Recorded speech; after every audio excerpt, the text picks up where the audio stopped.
Okay, I think we'll get started a little bit early, just for the introductions. Welcome to all of you.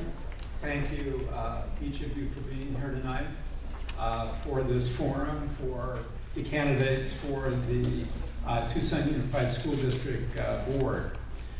We have 11 candidates here with us tonight. There are 12 candidates in the race for 3 open spots.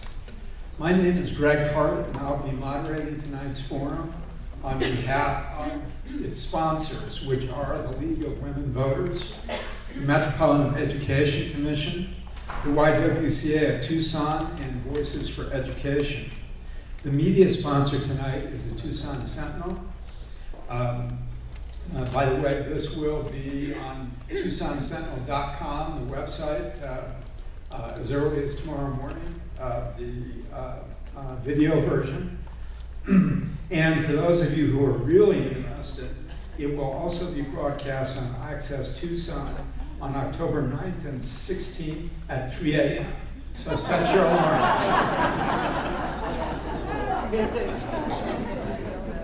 It will also be broadcast on October 15th at 8 p.m. for you early to bed people. Please take out your cells and turn them off as a sign of respect and courtesy for the people who have been brave enough to offer themselves up to service for the community and come here and answer questions tonight. Education is challenged on many, many fronts now, probably in more ways than it has been in many years. And the people that are with us tonight have stood up to offer themselves in service of the community, try to help them meet those challenges. I think it's a courageous thing to do and a noble thing to do. So let's give them all a hand for being here.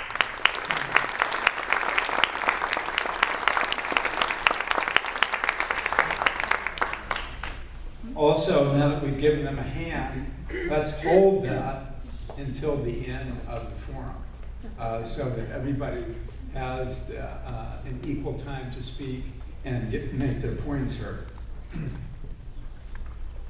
We now have a little less than 2 hours to hear from the 11 candidates that can be here tonight.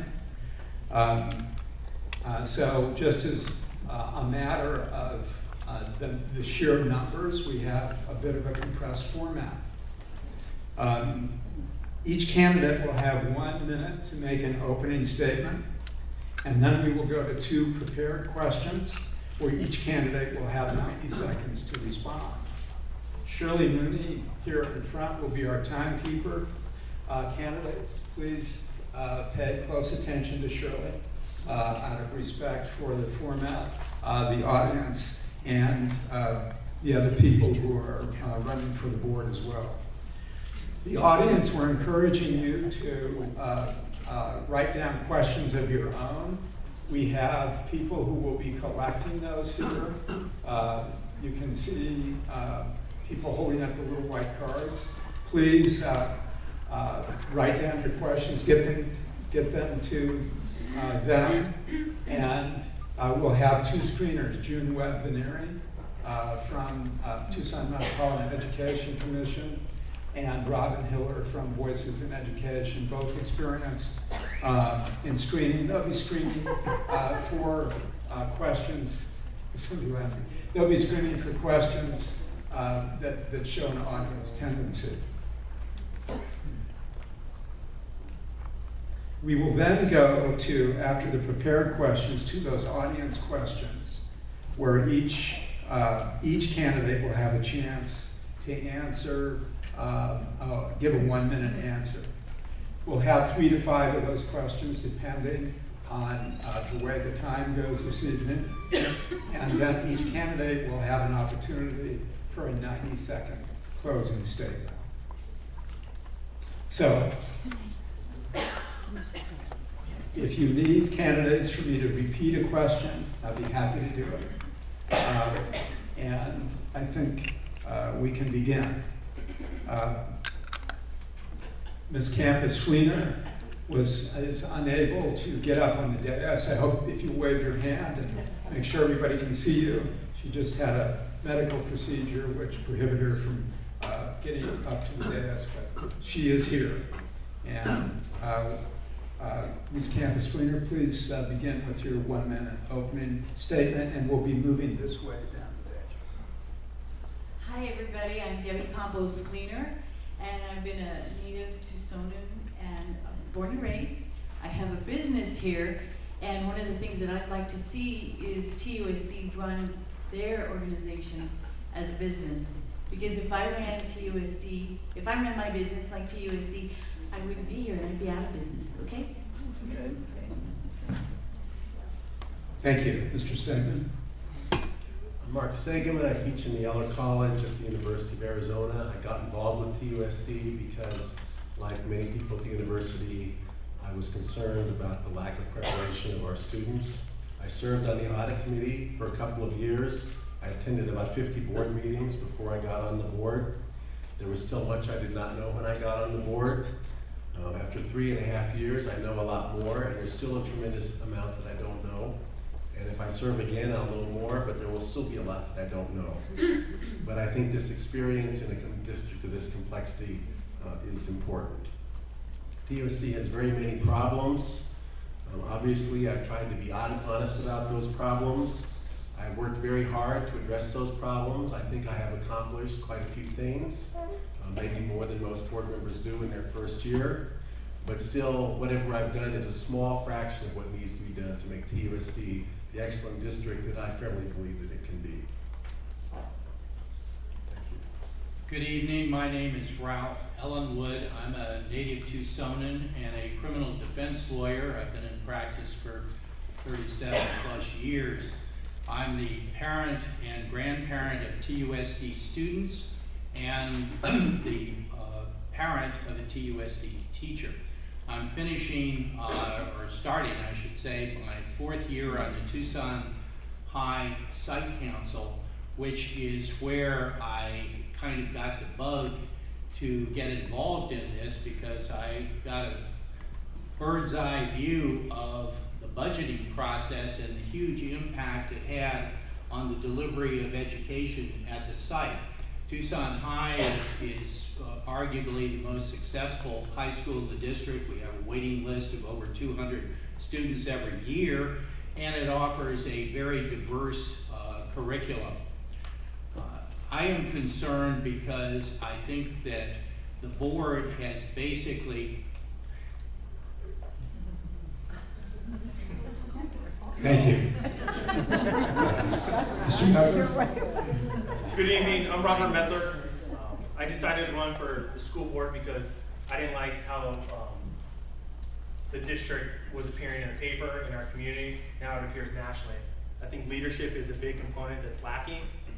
There's 2 major reasons why I got in past that. One is Tucson has lost economic development opportunity after opportunity because companies that want to come here and start hiring people look at our school district and decide not to come here. Their employees don't want to move here, or they don't think they have the eligible workforce. The second is for my own future children.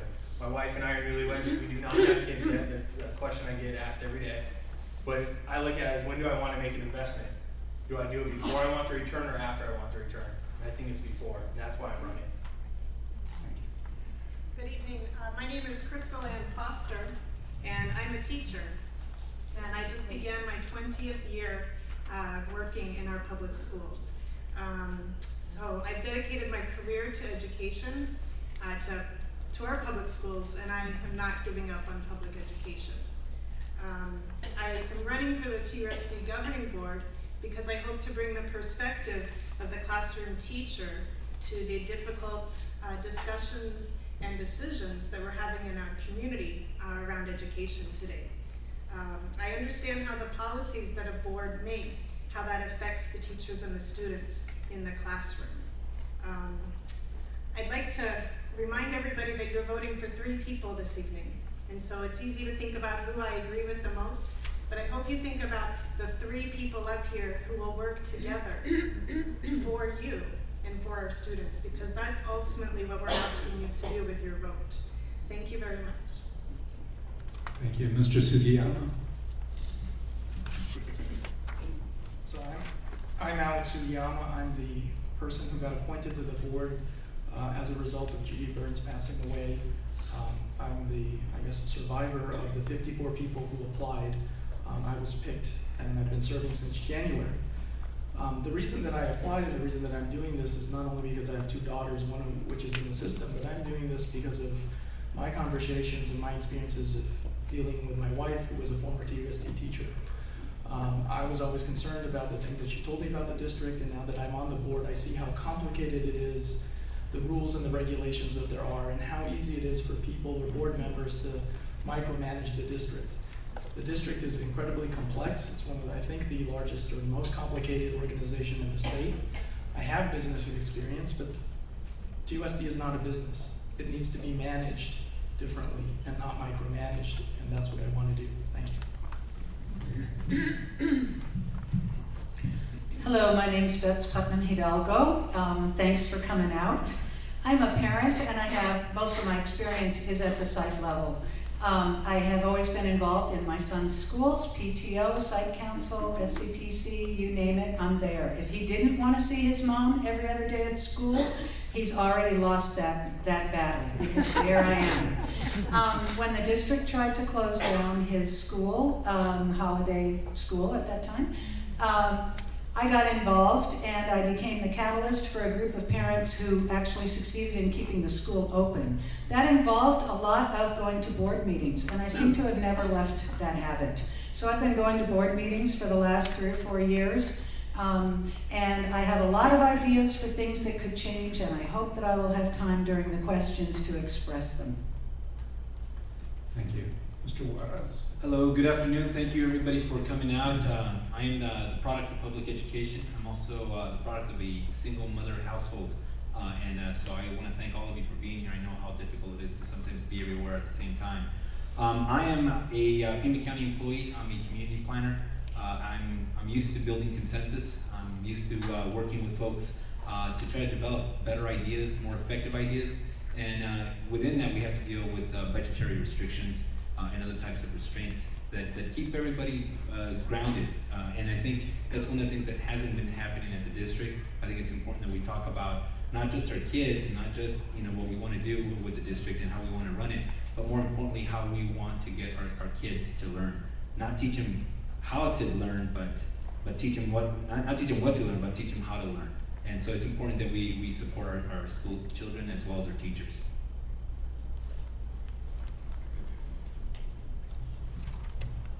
Good evening, I'm John Honeycutt, a longtime Tucsonan. I graduated from the University of Arizona, practiced as a CPA for a number of years, and have been putting entrepreneur on my tax return since I was 27. I ran a fairly large company here in Tucson for a number of years that we were required to have people who could actually compose a paragraph and communicate effectively with people and perform some basic mathematical functions and some technical issues. The reason I ran for the board is because public education is the foundation of this country. And what I've seen going on and what I witnessed was the students' education dropping, and we need to keep students in school. And the only way we're going to keep in public schools is to provide a quality education. Thank you. Thank you. Mr. Cuevas? Yes. Well, good evening, first off, folks. My name is Miguel Cuevas. I am the current governing board president of the Tucson Unified School District. I want to thank you all for taking the opportunity and giving me the opportunity to defend and also discuss the reason why I want to continue as a board member.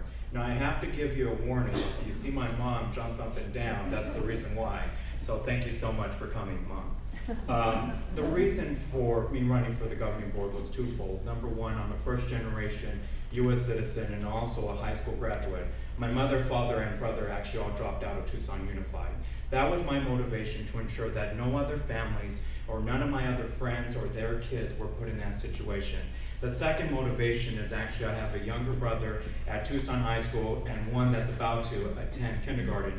And I hope that we will begin to start the conversation of why I made such such difficult decisions in the name of student achievement. Thank you. Thank you. Mr. Cotton. Good evening. My name is Don Cotton. I lived in Tucson for 40 years, and I was born in Amsterdam, the Netherlands. At the age of 12, my mother, a Holocaust survivor, came to this country, and I'm a Vietnam veteran, and I served my country for 5.5 years in the United States Air Force. Using the GI Bill, I attended the University of Arizona and majored in business administration. I worked for 11 years with the City of Tucson Purchasing Department as a reprographic supervisor and 10.5 years with the U.S. Postal Service. If I'm elected, my business experience and background in finances will help fiscal accountability back into TUSD. And as a father of 2 children in 4th and 7th grade in TUSD, the quality of education will be my #1 priority, because the school board must show leadership and be able to work together with the parents, the teachers, and the students. Thank you. Thank you, candidates. We're going to the pre-prepared questions. These are 90 seconds each. Mr. Stegman, we're going to start with you first. How do you perceive the role of the TUSD board collectively, and what your role would be as an individual member of that board? Well, the role of the board is to set policy and to make decisions on district-wide issues and to serve as the conduit between the district and the community. The chain of command goes from the public down to the board, down to the staff. I think that with TUSD in the shape that it is in, the board needs to exercise leadership, not micromanagement, but leadership on the large number of systemic issues that affect the district, and leadership on the structural changes that need to be done in the district. We have made considerable progress under Dr. Petticone's administration. Many schools went up in grade, but much of this progress has come through making repairs to the existing structure. But I think that for TUSD to prosper over the long term and to become really an outstanding district, we have to make more serious changes, and the board's going to have to be a leader in those changes. I think that the board currently, the current board has been too passive in some ways, I think, relative to what TUSD needs at this time. And I'm hoping that after the election, whoever's on the board will come together and speak to the community more cohesively and exercise stronger leadership. Thank you. Well, I agree with Dr. Stegman that the board has been too passive. I think that the board members need to, first of all, get to know each other and reach consensus about what they'd like to accomplish. None of us could act alone. We have to act as a group, and you have to have 3 votes. I think it's very important that the board start insisting on some accountability out of the administration, both financial and in terms of programs and what is going on. That can be done by asking the hard questions, and these questions must be asked. I think there is an oversight function to the board, and I can't think of who else is going to perform this on behalf of the public, because after all, that's who we represent. So I think the board has got to ask the kinds of questions to implement their policies and see that this is successful. When you have a district where somebody forgets to apparently to get enough seat time in middle school that we have to refund over $1 million to the state, and then no one seems to know who's responsible or ask any questions about it, this is unforgivable and a complete board failure. I wouldn't be doing that. Thank you. Mr. Medler. I think you'll hear from everyone that the board's role is policy. I think that's a given in the structure, but it goes much further than that. You're the representative of the public, and you have to serve as an ombudsman. You have to be willing to sit down and talk with the constituents, get out from behind the dais and go around the school districts. I think one of the things I would like to see on the board would be to move the board meetings around the district. I don't think 1010 is the most convenient spot to have the board meetings for everyone in the district to get to. But it's asking the hard questions. That's why we all should be running. That's why you should all figure out who you're going to vote for. who do you think is going to ask the hard questions and press for the answers? That's the role of a board member. I think it's very important to remember that a board member is there to set that policy up, first and foremost. I think having board members get down into the weeds, let them be, board members be an ear for teachers who have a complaint about another teacher or a principal, I don't agree with that. I don't think that's the correct role of a board member. It's a fine line between being that ombudsman and remembering that you set the policy for the district, the entire district, not just certain programs or certain schools. So a governing board represents the values of the community, and we bring these values and create a shared vision for our children's education in our schools. And then they hire a superintendent, they create a budget, and they set policy so that there's structure to this vision so that it can become a reality. We definitely have to make sure that we comply with state and federal policies as well. But most importantly, we have to work together. We have to communicate, we have to collaborate and come to consensus. And if that's not happening, I think it's because people are focused too much on their individual interests and not the interest of the teachers and the students in our community. And I think the governing board needs to know, and specifically the members need to know the difference between governing and managing. A department or an administrator, a teacher, or a student, our students will shine, not governing board members. We don't take credit for that, and we don't claim ignorance or say we can fix and do something better, right? And if there is something that's not working, we govern, which means we align policy, we hire the right people so the due process can take place. Thank you. Mr. Sugiyama. So let me give you an example of, I think, what I believe a governing board should do and the kinds of questions that we should ask. State law requires us to make a lot of decisions. So every single teacher contract we have to approve. District policy says every single food contract of over $50,000 we approve, or every expenditure over $50,000. So we get a lot of things in our board meetings that are just sort of confirming decisions that the administration has given us.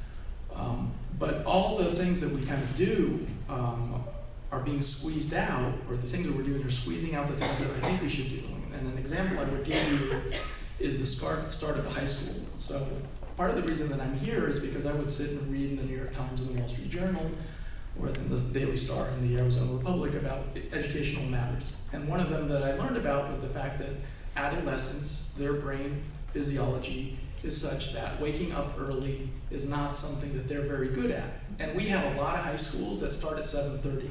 And if you look at the attendance figures for some of our high schools, it's 86, 87%. So in the course of 4 years, we have students that are missing a whole semester or a whole half a year. It's no wonder that we have an achievement problem. So what I think we need is a board that understands broader educational issues and understands enough of the details and asks questions like, what is preventing us in terms of transportation, getting us to have high school start at a reasonable time, and chances are our achievements will rise. Thank you. So everybody's already sort of stolen my thunder. Obviously, boards do set policy. They hire and fire superintendents, etc. The most important problem that I see with this current board is that there's not much understanding of what goes on at the site level. And the example that Dr. Sugiyama just gave is a perfect example of that. And so that means that, in my mind anyway, a board has the responsibility to listen to the public. They're the only elected officials in this whole game. They should be listening to their public. They should be listening to the parents. The parents are incredibly important to the school district, right? I mean, we are the ones who have the children that make the school district function. And so there needs to be some sort of an institutional link for that to take place. Right now, that doesn't exist except for 3 minutes at the call to the audience, and as many of you out here know, it's hard to say much substantive in 3 minutes. It's even harder in a minute and a half, I'd like to say. So I think board members need to spend more time at the schools, and they need to make sure that the policy that they set, which is such an important job, actually fits in with what's going on at the school level, or can fit in with what's going on at the school level. I think one of the things that we need to talk about right off the bat is critical thinking. We require it, or we ask of it from our students. I think the board should be practicing itself, asking those tough questions. But beyond that, we need to be looking and setting policy at innovation, keeping up with the times. As Dr. Sugiyama alluded to, we gotta listen to the students and read up on what's going on with adolescents and whatnot. We also need to do that with K-12 and pre-K-12, to be honest with you. I have a 3-year-old son. We're listening to our 3-year-old son. He's only been in preschool for about 2 years, or I'm sorry, for about 2 weeks. It'd be a long 2 years, right? For about 2 weeks over at Ochoa, and we're listening to a lot of the differences that are coming out of him now. He recognizes different things. He's doing things very differently, and that's only been 2 weeks. So we need to be focusing early on some of that. As far as what the board does, beyond setting policy, we need to keep those kinds of things in mind. Some of the things I haven't heard talked about is providing accountability. Again, critical thinking is going to be important there, but also providing advocacy. It's fine if we listen to what's going on in the community, but if we're not advocating for what we're hearing in the community from our parents or community members, then we're not doing our job effectively. I think Judy Burns did that effectively, and I think we need to model ourselves that. Thank you. Mr. Honeycutt. Accountability. Can you all hear me? No. Okay, then I'll use the microphone. Accountability and transparency are two issues that really need to be focused on. The board sets policies, but often in the last 2 or 3 years going to board meetings, it's apparent that the board hasn't received all the information, or many times just received it, half an hour before they're expected to vote on it. The district needs to provide the board with more information quicker so that they can make informed decisions to vote on things. For instance, the board is supposed to approve books that are used in curriculum, in various curriculum. I have yet to see any board member, although no one did, and one read one of the books and objected to it. Generally, what happens is they're presented with a list that's prepared by the district, and they're approved en masse. How do you know what's in those books? The district needs to have board members who will be involved and who will ask tough questions. There seems to be a thing going on about if a board member asks a question of the staff and they get their nose out of joint because, oh my God, how can you question a staff member? Well, how in the world is a board member going to make a decision as to whether they're going to vote and approve something? The issue of approving contracts. They approved, Thank you. Mr. Cuevas. Well, I see our main role as a board member is the student advocacy. That is our main role. When I went to Tucson Elementary School and Maxwell Middle School and Choya High School, those are historically underperforming schools. When I transitioned from Maxwell Middle School to Choya High School, I was unable to subtract, comprehend what I was reading. I was set for failure. And because there were advocates out there, real teachers that cared, and community members that cared, I have been very grateful and have been very blessed in the role that I've been in. I believe as a board member, we are the conduit of the community. If it's site councils helping us make leadership decisions or picking the next superintendent of TUSD, that is our role also, as being that conduit of the community. Most importantly, what I don't hear from any of the candidates is that we are actually a teammate of the superintendent. We work with the superintendent who works on day-to-day management, and we provide that leadership to move this district forward. We are chief policy makers. As the chairman of the policy subcommittee, I worked with Ms. Burns to make sure that we began to reform policies that hadn't been touched in 40 to 50 years. You wonder why TUSD is mismanaged, because the policies were not being updated. And finally, we are fiscal stewards. Through this tough economic time, I ensured that this district did not go bankrupt. When you're cutting $50 million, that is a possibility. And I showed strong conservative fiscal stewardship. Thank you. Mr. Cotton? A school board's number one concern should always be the students. Voice and advocate of the community, especially in education. You know, there's been too many politics involved in the school board, and the priority should definitely be our students. And they need to be on one page and work together for the better of this community. Because they must constantly seek ways for students to improve by offering education programs and after-school enrichment programs. These are important to help these students achieve their education and move on to the next level. Listening to feedback from parents, students, as well as teachers can help the school board determine which areas have the greatest need for improvement on how to respond. There's many things that the school board need to do to get TUSD back on its track. And the track is to focus on the needs of our students, which should be the number one priority, and make sure that the finances in the administration will go back to the classroom and not in the administration as far as having less money in the classroom and more money in the administration. That's not acceptable. And the school board needs to look at those things and have the administration fiscal responsibility with the accountability as far as the way they spend money, and it's been done foolishly. Thank you. No, sorry about that. That's okay. Ms. Campus Fleener, we're coming back to you. Okay.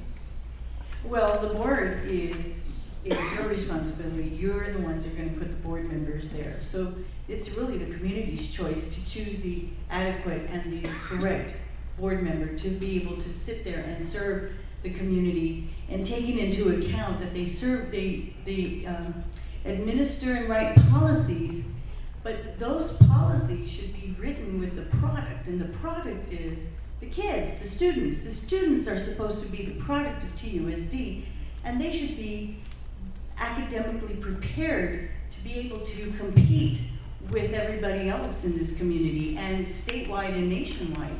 And that is where policies should be set, saying, okay, is this policy going to benefit our kids? Is it going to make them competitive with the rest of the state and the other districts in our community? Are these students going to achieve? And if that policy isn't doing that, then what is our product? Then we need to not set policies that don't do that for our students. And one other thing that I would say that the board has to do is that when you are setting policy, you need to look at your budget, and you need to look to see if that's the best bang for your buck, because the buck does stop at the board, and that's where the responsibility lies. Thank you. That completes the answers to the first prepared question. We'll go to the second now, and we'll be starting with Mr. Ellingwood. The question, candidates, is, in light of TUSD's budget difficulties and uncertainties, please explain your budget priorities and your ideas for realizing them. One of the things that most shocked me on the Tucson High Site Council is the astounding number of children that get to 9th grade that are totally unprepared to do the work that high school demands. That seems by itself to be a huge failure of the system. I would redirect a great deal of budget toward addressing children who are struggling in K1 and 2. Because I think by then they have been identified, and we need to get on top of this. It's unfair to the kids, it's unfair to the teachers, and it's a total failure of what we're supposed to be doing, which is turning out citizens prepared to take their place in the community and provide a skilled workforce which will attract business and maintain business in our community. So to allow this to go on, we've got to get on top of this, and it's going to take a major commitment of money and personnel in order to make this happen. But I think it will be worthwhile, and I've gotten a lot of support for this idea from teachers and administrators. Thank you. Thank you. Mr. Miller? Well, I think when you're facing a $17 million budget shortfall, it needs to be put into perspective. It's 5% of the overall budget, and it's 9% of the local tax revenue, the secondary property taxes that all of you pay, we hope.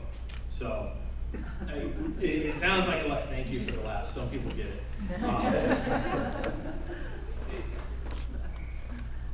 All you have to do is look at, I mean, it's really simple. You can go to the auditor's website of the state, and they did an audit of all the school districts.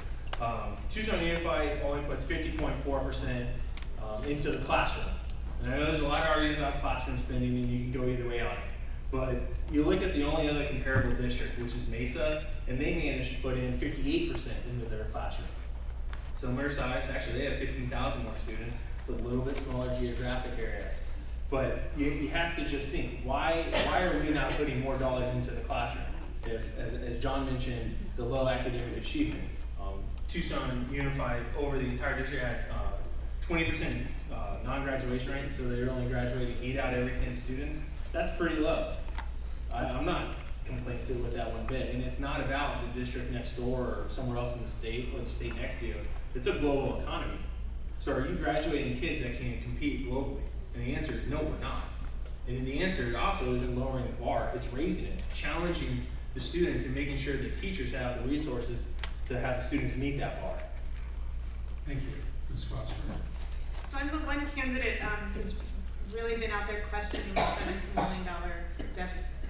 And we definitely are getting different answers about that from board members and from administrators.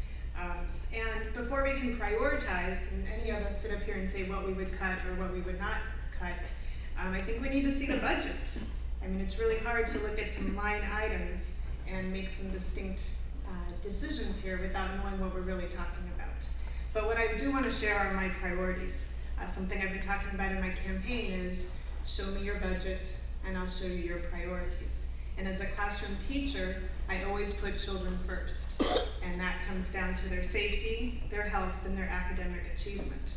And so when we get to see the budget, I hope, what we really need to think about and find, we need to find the correlation between what we're paying for and our students' safety, health, and achievement. If we can find a direct correlation there, then that's something we have to protect. If there isn't, then that's something that we can definitely look at cutting. And a lot of people up here will take an easy answer, right? An outsider, someone who's not involved in schools, the easy answer is we cut administration, right? We're too top heavy. But I think we really need to find out, you know, that the right answer is not just slashing 1010 or slashing 30 schools or, God forbid, 300 teachers. We just can't make those kind of decisions. Thank you. Mr. Seguin.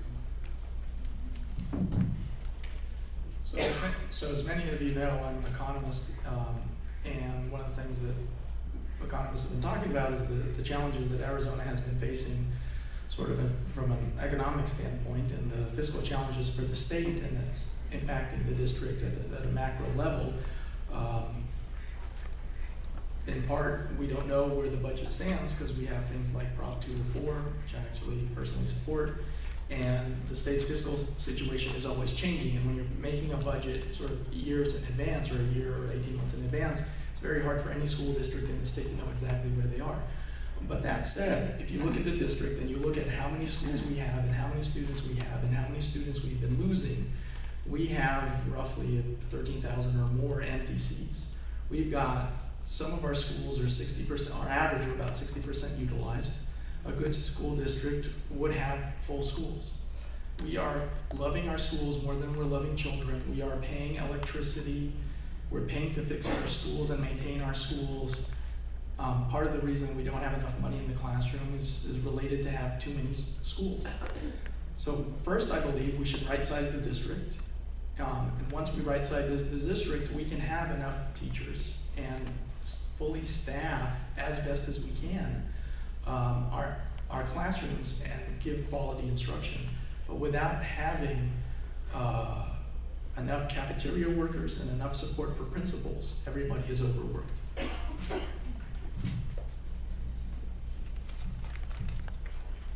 Well, I think priorities have been, my priorities are basically small class sizes to the extent that we can do it. I think that's just key. We have to have small class sizes in kindergarten through 3rd grade. But what I really want to talk about is the budget shortfall and how we face that. I am looking at the budget shortfall, or whether it's a shortfall or not, I'm looking at it as an opportunity to look at the model that we're using in our schools. We currently heard from the district that our neighborhood school model does not work for our demographic.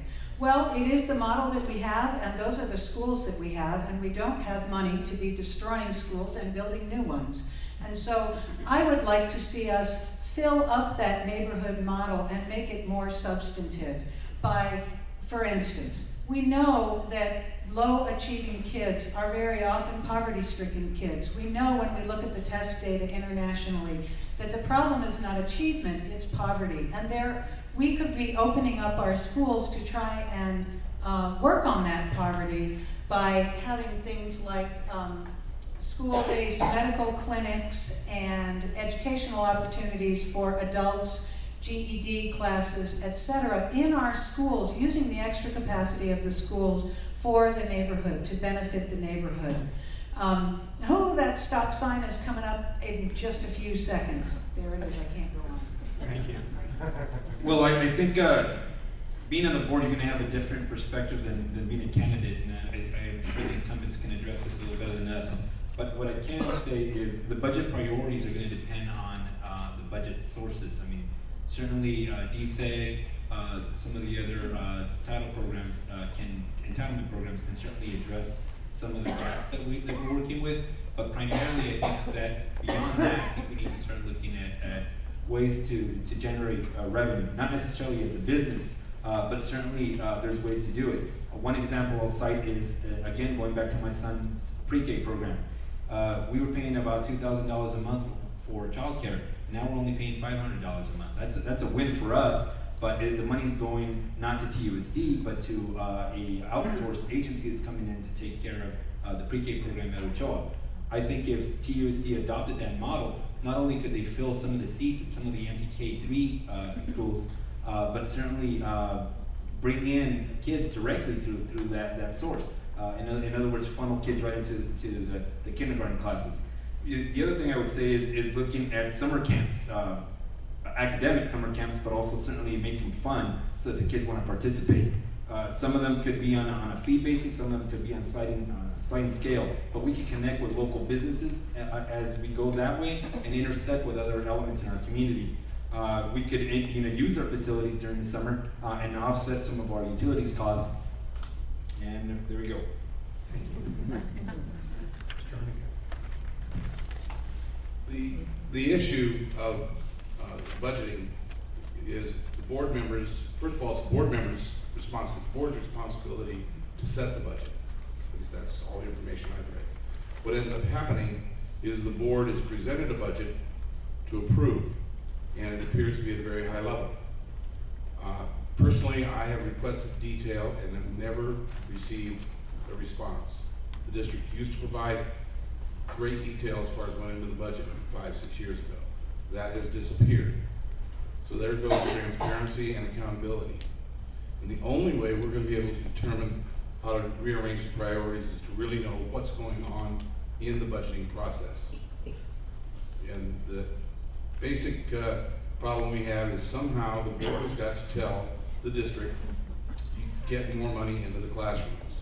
We receive as much or more money than any other district in the state per student, and we're only getting 50.4%. There's got to be somewhere where you just say, bring that number up to 52% next year, and we want to see 54% the year after that. How you get it, you're the ones dealing with the numbers, you know where the resources are, whether it be in administration, transportation, or whatever. The district has a responsibility to educate the kids.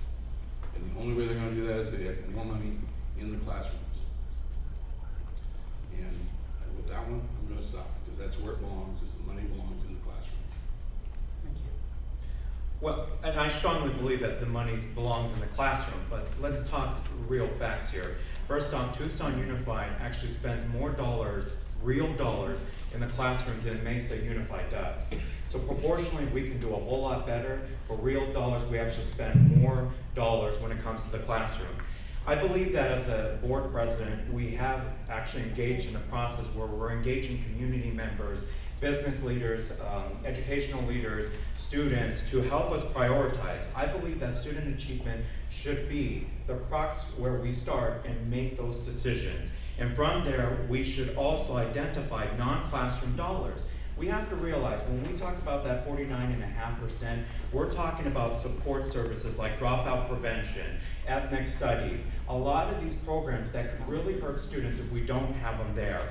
And the reality is we need to look at minimizing administrative costs. We can cut all of 1010, which is about $8 million, and have a vacuum in leadership, but not a balanced budget. We need to make a balanced approach when it comes to actually right-sizing this district and balancing our budget. I have the courage to look at certain things, for example, like outsourcing certain central functions, like janitorial service, food service, transportation. We need to do market analysis and realize if there's any savings there, and from there, balance the budget. Thank you. Mr. Cobb? TUSD, we all know, needs to improve in education. Like I mentioned before, I have 2 children in TUSD, and the important part on the education itself is to talk about solutions, and that's what I want to talk about. I don't want to talk about the budget right now because we know what the situation is with the TUSD budget. But the solution starts in elementary, especially in the reading program. They have a reading seed program where they read to a child with parents, volunteers, 30 to 40 minutes a day, once a week. And I talked to the parents, some of the teachers, and the people that are involved, and they were telling me that's not good enough. It needs to be at least 3 to 4 times a week, 1 hour a day. These are the kids that we can pull out and spend some extra time with them in reading, because if they can't read, they're going to have difficulty doing the math and doing the writing. And we have to make sure that we take care of at the elementary level, because it's going to make it easier when they get in middle school and when they get into high school. And this is what we need to focus on in TUSD. How are we going to improve the education for all the students in the different schools in the TUSD district, which is so important. Thank you. Thank you. Ms. Campus Fleener? The reason a deficit is a problem is because it does eventually hurt student achievement, because it keeps the dollars going where they need to be going. I help families, and my business is financial services and insurance, and I help families get out of debt. The budget is important, and no, you don't just slash from the very top. You know, it's like, you know, when you're looking at a budget and say, oh, my mortgage is so much, you don't just slash your mortgage, but you do have to look at the budget, and you have to look at it as a whole. And there are always areas of improvement. And it is difficult to get some information from TUSD, but I've got some specifics. I have people that are getting salaries of approximately $123,000 to run an office of 4 people, where an assistant superintendent gets $120,000. Well, you know what? I'm not going to say, oh, we should just slash that person and get rid of them. But my sister is a TUSD teacher, and I can tell you her salary is nowhere near that much. And I can tell you that we might be able to find people that are willing to do these jobs for a less amount of money. And that, you know, you start trimming a little bit, and trust me, I've gotten people out of debt, and you can do it. And people come to my office and they're in debt, and we just take it apart, we start working with it, we start looking for alternatives, and we start cutting where we need to cut without hurting the family and without hurting our students in our TUSD community. And I think that there are other ideas, and we have to start thinking outside of the box. There's always other ways to make some money. Thank you. Mr. Sagan? We face 2 possible budget environments. If 204 passes, then the original projection of $17 million deficit, staff has acknowledged is incorrect, and we're probably not facing any deficit at all, or a much smaller one. If 204 fails, then we're in a situation that's hard to predict, because it depends very much what the legislature does. We could have a small deficit, we could have a much bigger deficit. So we have to plan for the worst case, obviously be prudent, and in any case, we should be trying to be more efficient. Regardless, we shouldn't simply respond to crises and try to improve our operations. We should be doing that all the time. I think there are many parts about becoming more efficient. I think we should at least consider a longer school year, taking that option to bring in more than $10 million, so consider that. I think we should consider the option of making very limited conversions to charter schools, and we need to talk with our labor groups about that and see if we can do that in a win-win way. I think that's a discussion worth having. I think a limited number of school closures is something we have to look at. Recent research favors smaller schools more than larger schools. The Mesa School District has very big schools, is also losing students faster than the other districts in Maricopa County. So I think that's a mixed bag, the idea that we want to go to larger schools. So closing an elementary school, our own research shows, in our case, saves about $350,000 a year. That's not counting students who take money away from leaving. And so you're not creating huge numbers of dollars by closing elementary schools. I think we do have a serious problem of excess administration costs. When I came on the board, Thank you. Thank you, candidates. That concludes this section of the forum, which was answers to the prepared questions. And now we'll take the questions from the audience. These are 1-minute answers, and Mr. Medler will be starting with you.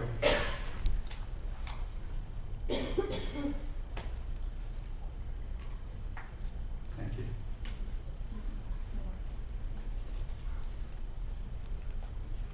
The first question is, how will you advocate for better education funding by the state?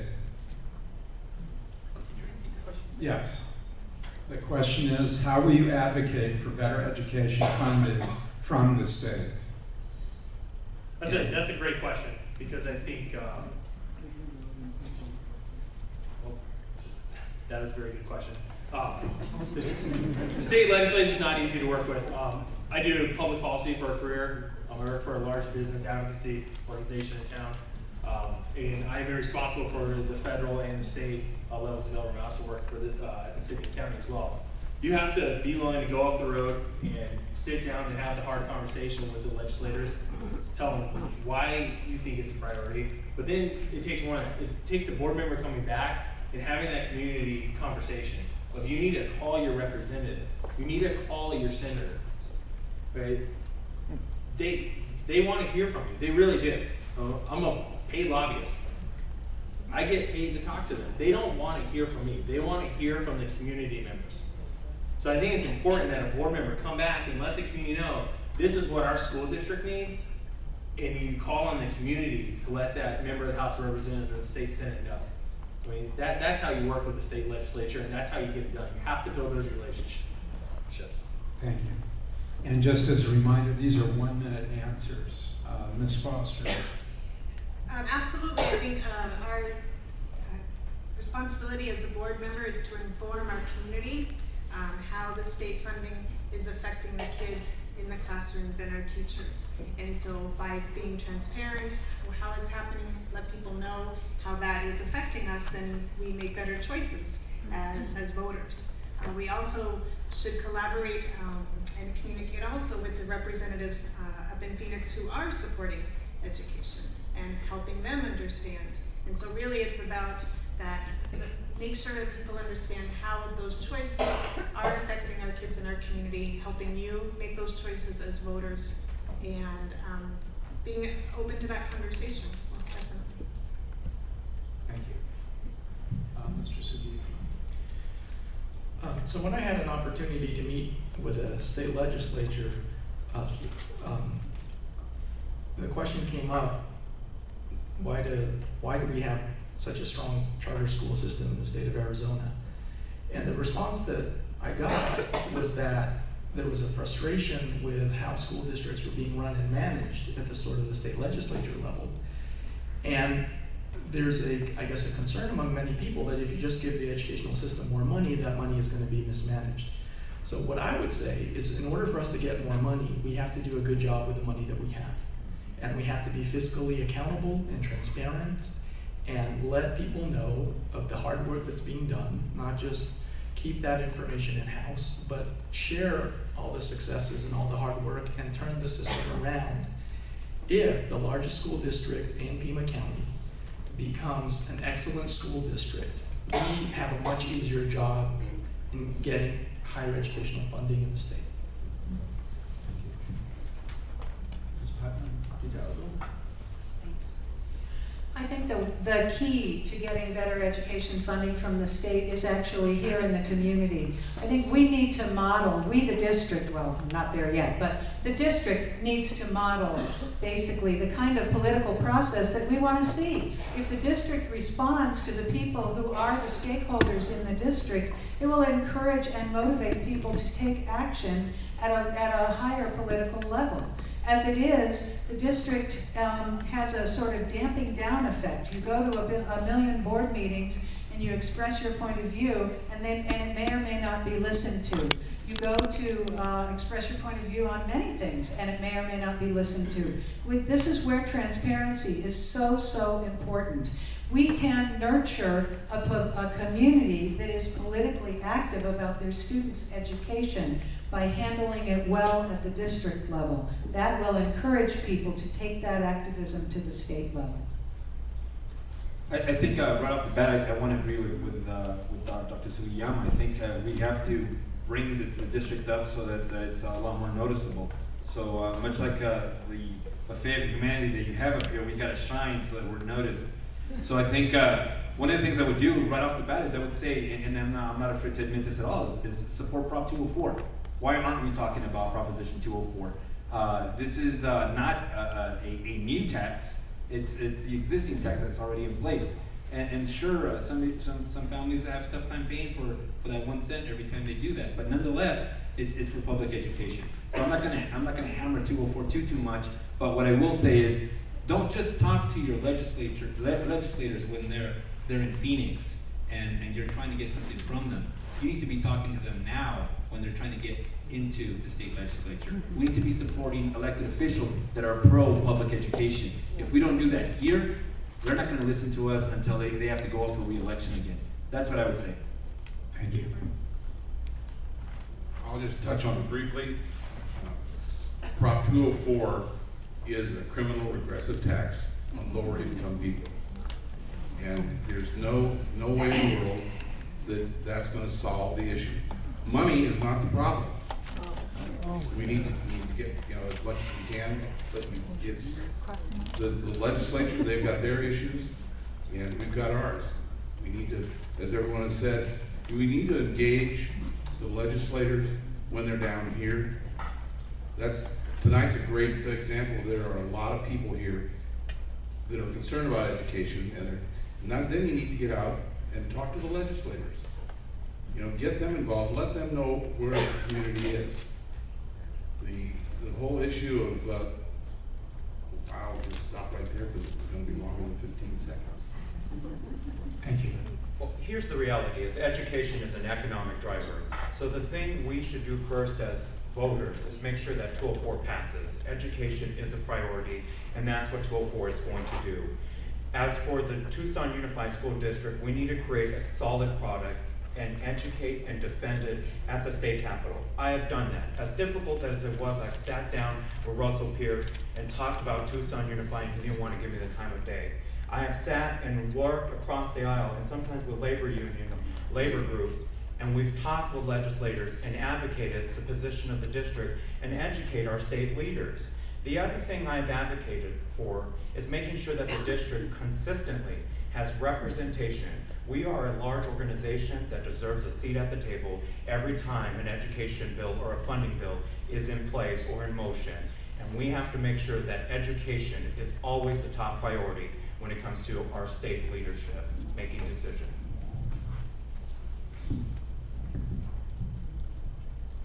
Fiscal accountability should be the #1 priority in TUSD administration.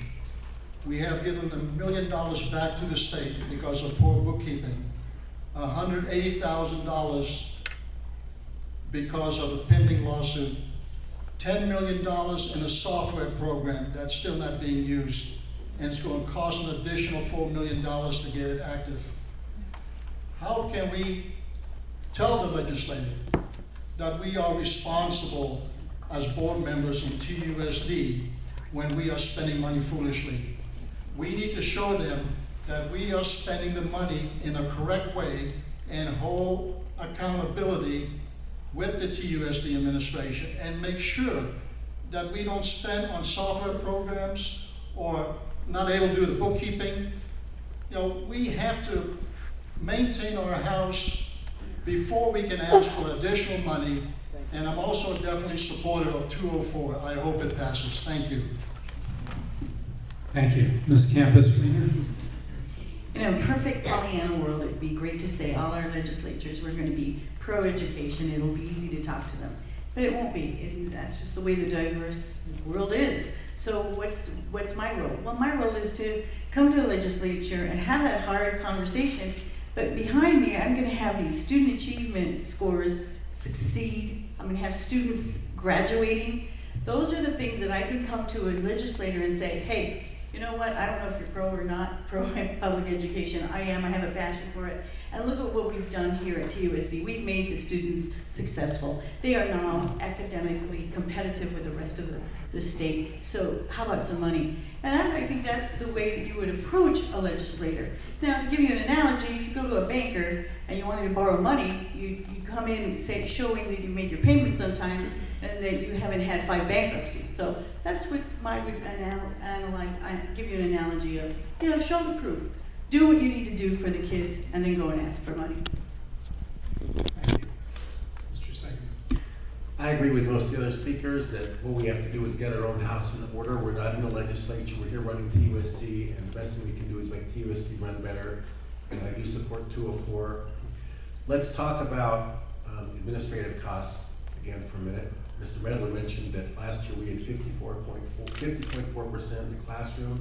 When the figures for this year come out, I think we're going to be under 50%. Those will come out in a few weeks. He mentioned that Mesa spends 58% in the classroom. Well, it's worse than that. Every other large district in the state gets between 55 to 60% in the classroom. Other districts in Pima County, not all of them, many of them, beat 50%. There's one district that gets 60% in the classroom. TUSD itself, a few years ago, 5 years ago, got 55% of its money into the classroom. So being down to 50% is not acceptable. I have tried hard to make specific cuts, and I lose votes. You know, we need, when I say we need a stronger board, we need a board that doesn't just talk in the abstract, but is willing to say no and actually make decisions to cut costs. Thank you. Mr. Ellingwood? Thank you. The funding of public education should be nonpartisan. And I think one of the great failures of this board has been to not address this within the whole community that TUSD represents. TUSD is really the foundation of our community. It's where our next generation of citizens comes from, and it is the economic engine of our community. I plan, if elected, to go out and spend a good deal of time taking every speaking engagement I can in this community to tell the TUSD story, tell them what our needs are, and explain why it is so important that we get the funding we need to deliver the services that will make every child attending TUSD successful, graduate, and ready to go into the community as a worker or go on to higher education. Thank you. Thank you. We'll go on to the second question from the audience, and we'll be beginning with you, Ms. Foster. Here's the question. One of the candidates this evening talked about poverty being a major issue affecting student performance. Many of TUSD schools have over 90% of their students on free or reduced lunch. What would you propose to address these issues of poverty? Well, being a teacher who's spent 20 years working in low-income districts, and there are a lot of programs, federal and state programs, that definitely support that. So we need to make sure that those are working well. How do we? I mean, every day in my classroom, you know, we're working with kids that come that are hungry, and that's the foundation. Is that we have to have our kids fed. We have to have our kids healthy for them in order to learn. you know, unfortunately, we're not, you know, we're supposed to educate, that's what we do, and we can't educate without having those basic needs met. So as a teacher, I mean, we have that in our classroom, and I don't know if we have to work with other members of our community, most definitely. We have to collaborate with other non-governmental agencies or private industries, as well as other government agencies in our community to meet the needs of our kids, most definitely. Thank you. Going first is not fun. Mr. Sentinel. If you haven't had a chance to do so, and if you've never listened to the show This American Life, I would urge you to go to the September 14th episode a couple of weeks ago. The This American Life show, .org, had a 1-hour show devoted to the skills that students need, especially high poverty students, in order to succeed, not only in an educational setting, but also in life. One of the things that James Heckman, Nobel Prize winning economist at the University of Chicago, is doing is he is trying to do research and collaborate with psychologists and neuroscientists in order to better understand the brain of not only children, but middle school and high school children, to understand how certain stressful situations cause children to not learn. Anyone who has a kid in middle school or in high school knows that there's differences once you start to hit adolescence. We need programs to address non-cognitive skills, not just AIM scores. Thank you.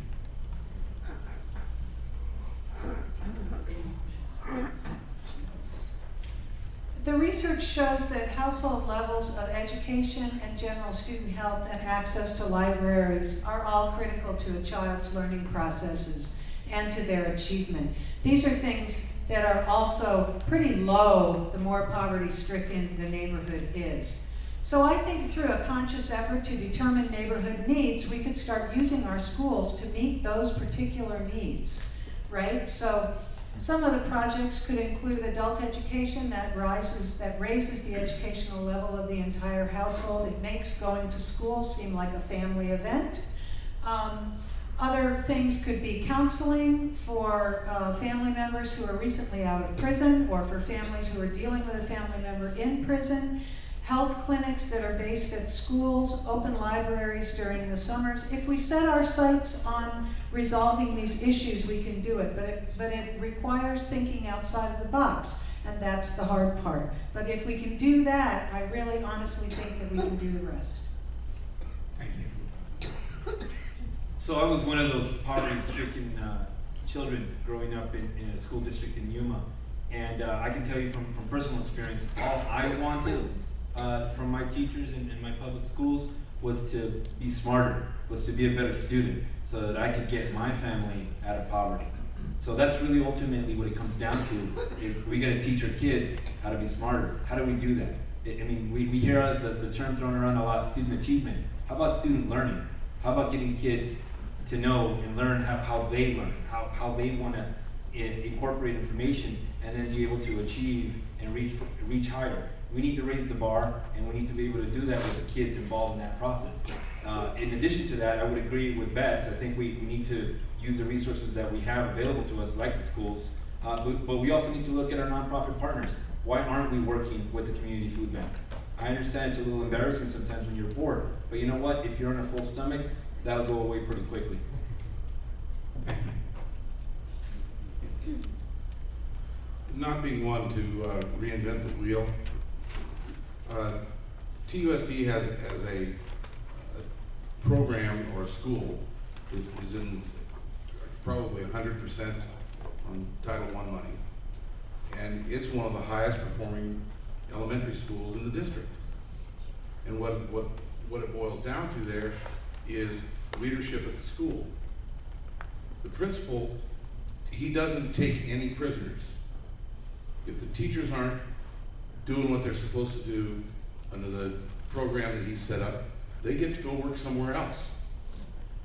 And those students, you walk past that school when they come out, and I've done it several times, when they come out of school, they're happy kids and they're achieving. And CE Rose is a perfect example of how we handle that type of problem. And why don't we just go over there and see what he's doing and start to replicate it? Thank you. Thank you. What I think is interesting, about 10 years ago, I remember as a student, living in a single-headed, lower socioeconomic house where my father only earned $20,000 a year, how I wish I had access to technology, how I wish that I was actually going to Germany and other opportunities. I believe that there's a couple of things. We need to create avenues for parents to get involved. We have to realize that our parents, for example, are going to work graveyard shifts, that they're working second shifts, or different shifts, and we have to make sure that we create those opportunities. I believe that administrative, you keep hearing about that 49.5%. Well, that 49.5% that's going to non-classroom dollars are as counselors, tutors, librarians, ethnic study advocates. We have to make sure that they're effective, but we also ensure that we defend those positions that make sure students like myself who have become a success, who went to college, and I will graduate because they believed in me. And we have to defend that as leaders. And we also have to make sure that we do academic program audits as well. Thank you. The free lunch program, that's an excellent program for TUSD because kids should not go to school hungry. They need to be fed. It's good for the brain. And I believe that when poverty and education works together, if we can have better results in TUSD school districts, we can probably bring better jobs to TUSD. There's lots of companies that want to come to Tucson, but when they look at the education in Tucson, they're reluctant to move here. And they wind up maybe moving elsewhere. And when we start bringing better jobs to Tucson, people can have these jobs that can support their families and children, and they would not have to be on the free lunch program, the majority of them, which you mentioned was 90%? Yes. I'm sorry, thanks. Okay. Go back here to this campus. Being poverty-stricken should never be an excuse not to educate a student. So I think that we need to meet those needs that need to be met. Now, can the government do it all? Of course not. So how about we engage the entire community? It's our community. Those are our students. I work right across the street, Doolin. My business is there, and I've never been approached once. However, Townsend approached me, and I do lots of sponsorships there, and I'm happy to do it because I'm pro-public education and I love kids. So you know what? We need to start thinking about alternatives and how to get other funding so that these kids are getting their needs met. I know for a fact, I'm a graduate of Sunnyside High School. I didn't grow up in a silver spoon environment. I wasn't necessarily poverty stricken. However, all four of us, my parents were not college graduates, but all four of us graduated because the bar was expected. It was a high bar and we needed to reach it. So 2 of my sisters are teachers, one works for the federal government, and I'm me. Thank you. Mr. Secretary. One of the worst conversations that we have in this district is that some kids can't achieve or not likely to achieve because of their background. And people say, well, it's not like it used to be. We have single earner households, we have households with bad neighborhoods, drug problems, yada yada, all that go down the list. But those kids can achieve, and we have to end that conversation. It's true, kids from low socioeconomic status backgrounds require more work from us, but we just have to do that. That is our obligation, to take every kid and help them to achieve. And so the first thing we have to do is to be very clear in our own minds what our expectations are. And our expectations are that every kid's going to achieve and make a commitment to make that happen. And that's what we're going to do. We're not going to make excuses for ourselves. And I love Rose Elementary, which Mr. Honeycutt mentioned, not because we can necessarily duplicate exactly what's happening there because every school is different, but because Rose Elementary, which is in a low-income neighborhood and is an A-rated school where almost all the kids achieve, shows that it can be done. And that's what's important. Thank you. Mr. Illingworth. Fortunately, there is going to be a large fund available soon when the special master turns in his report on the desegregation money. This money is specifically designed to address this very problem. And hopefully, Judge Burry is going to end up directing the district to properly use this money.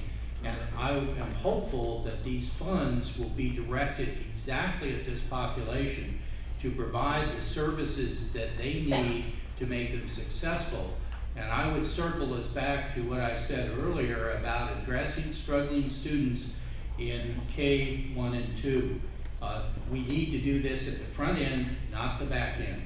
And I think the money will be available if we have the will to implement the program. Thank you. That completes the answers to. Excuse me. Sorry.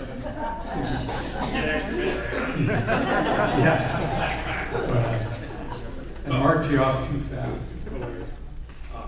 I think the best way you address poverty is remembering that you're a school district, and the point is to educate the students. You have to break the chain of poverty. And I know it sounds like a tagline, but it's true. Children who grow up in a poverty-stricken family are more likely to live under the poverty line, and then their children are also more likely to live under the poverty line. It keeps going. The school district can't do everything. Opening up the school, doing all these programs, that would be great if we had unlimited resources, but we don't. What we can do is make sure that every student that crosses into that school at 7:30 in the morning or 8 a.m., whatever time the school starts, is that they're all treated the same. And that bar is set that I mentioned earlier, and the teacher works to make sure that that student achieves that bar at the end of the year. Because then they go into 4th grade, 5th grade, all the way up until they graduate, and they can be a productive worker in the jobs that a school district like that would bring to Tucson. And then they can go on to be an auto mechanic, cosmetology school, go to Pima Community College, go to U of A, go to Princeton. It doesn't matter. What about my extra minute? Thank you, Mr. Member. That concludes the answers to our second question from the audience. And what I would recommend is that everybody raise their hand above their heads for a moment and take a breath, and the candidates have a drink of water.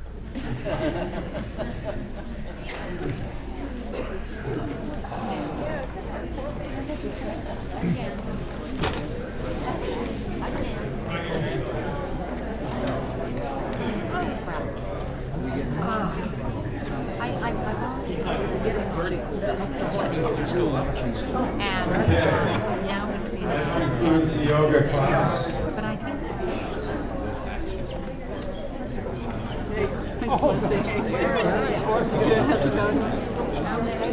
I'm right back here. she was in Italy. Yeah, meeting like me. Remember? Yeah, right. So I said, yeah. Karen. Yeah. Okay, are we ready? Resume? Candidates, are you ready? I think maybe he has an edge with me right now. I heard him in the beginning. Okay, the third question is the following. And Mr. Subiano, you'll be taking this one first. A student's success is based on the efforts of teachers and parents. How do you plan to support parents in order to ensure student success?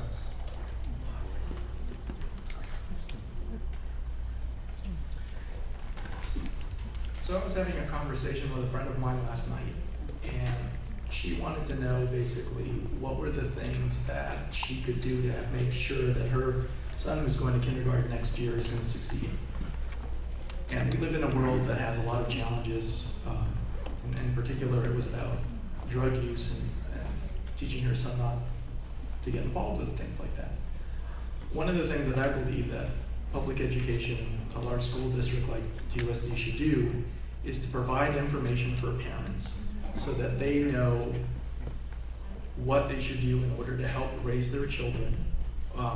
We should have the resources to provide books, potentially have books in libraries, make it clear what is your child supposed to learn, make it transparent so that someone knows if they want to get involved what they have to do. Right now, I think it's very difficult for parents who want to do that, because if you're not an educator, it's tough.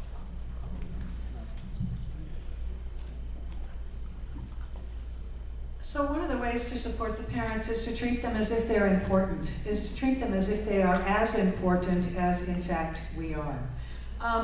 We need to open the doors of our schools to parents. We need to have many of these things already go on. We need to have parenting classes. We need to have English language classes. We need to do whatever we can do to get the parents involved in the school where they can watch the learning that's going on and they can learn how to best support that process. When you're in a room full of children and one of them doesn't know how to read and makes the comment that there are no books in their house, you may figure out that maybe if you had books in your house and you read to your child, that would be more helpful. The more you are around education, the more you are involved with schools, the more you will learn how to appropriately parent your child so that their education becomes the most important thing that's happening to them. And you can support that, and we can support you.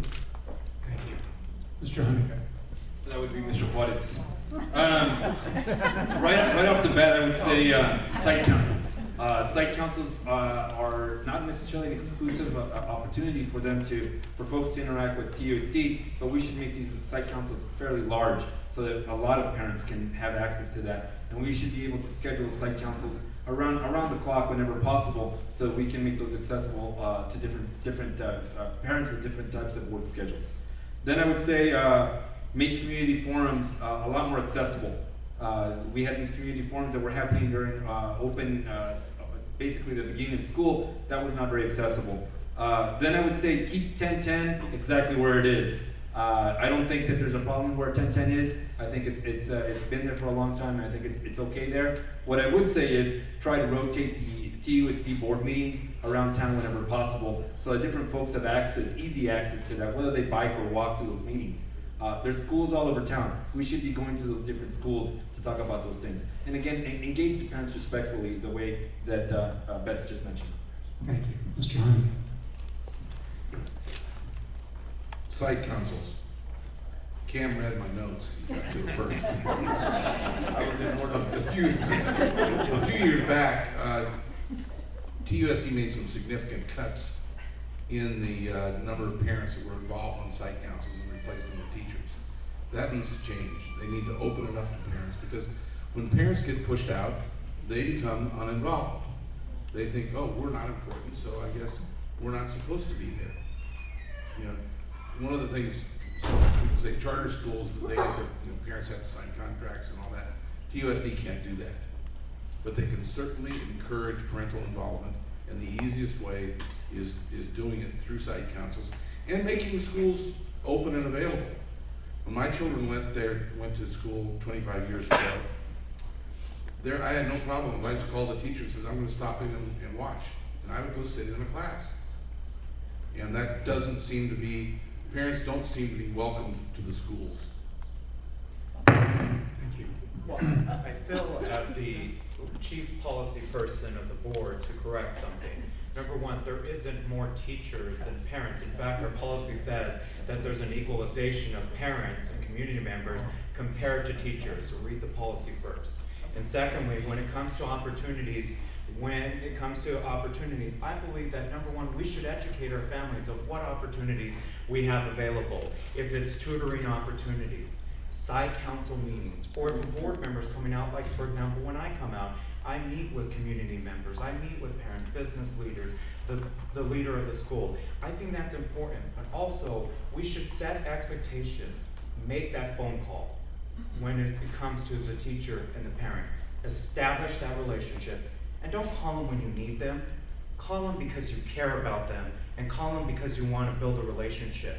We have to change the culture of Tucson Unified. Thank you. Mr. Cox. Site council is very important. It's important to be able to communicate with the parent and the teacher and the student. If parents' communication with the TUSD administration should be done more frequently. And we need to get the parents involved, let them know how well the child is doing or the child is not doing well.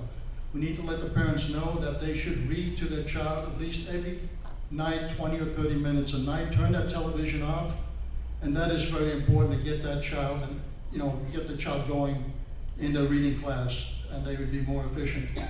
I believe parents have to be involved, and they must be involved, and I'm sure most parents would like to be, most parents would like to be involved, but we need to do a better job in communicating with the parents, and that should be a priority for TUSD. Thank you. Ms. Campus Winder. I have a long history of being a PTA president and being very involved in PTA. And one of the reasons I did it is because, of course, I wanted to get involved in my child's education, but I wanted to be a partner with my teacher, the teachers of my children. Those are very important people in my children's lives. They spent almost as much time with them as I did. So I knew a partnership between myself and a teacher was going to be a win-win-win for all three of us involved.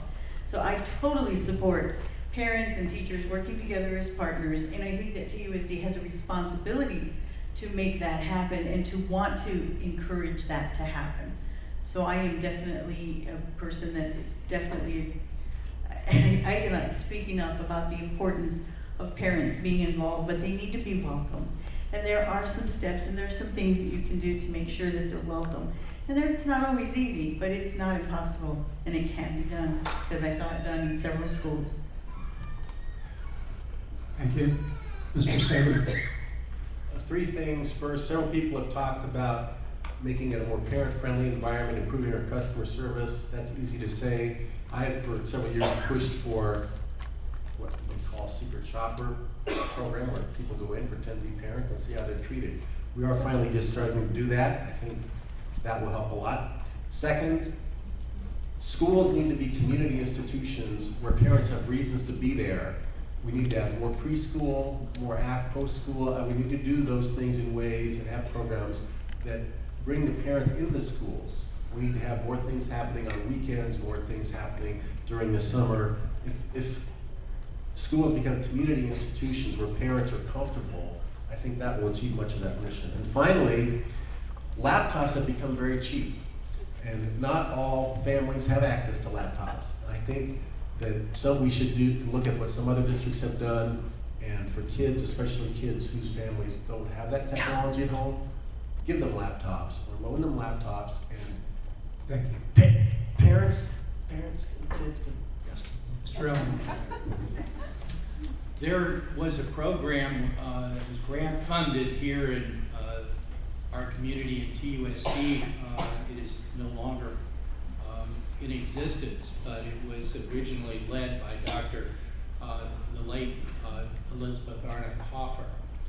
And that program was gear up, directly at getting families involved in their children's education. And it generated a great deal of data, which I think could be used invaluably to try to take those lessons learned and apply them at our sites so that we can bring parents into the process. I think also not only do the sites need to be inviting, but I think they need to be flexible. I think asking working parents to come in on weeknights has never been a very successful program, and I think we ought to consider having Saturday available for just this purpose. Thank you. Mr. Miller.